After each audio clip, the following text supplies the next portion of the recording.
So this is a paper, and today I'm going to be teaching you guys how to draw practically. So let's get started.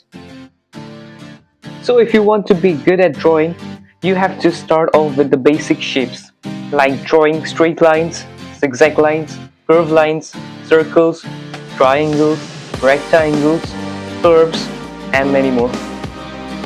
So when you combine those shapes, you can get a drawing like this. So this is how basically art is made.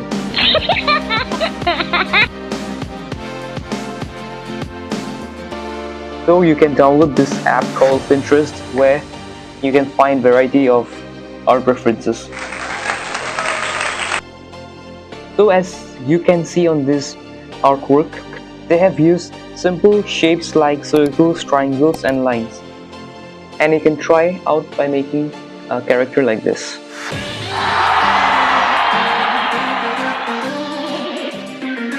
You can see other art style, but never try to copy it, and you should try to create your own. So last but not least, you have to be patient, as you can see how my drawing has changed over the years. What I believe that just keep going, never give up, and it's better to do something rather than doing nothing.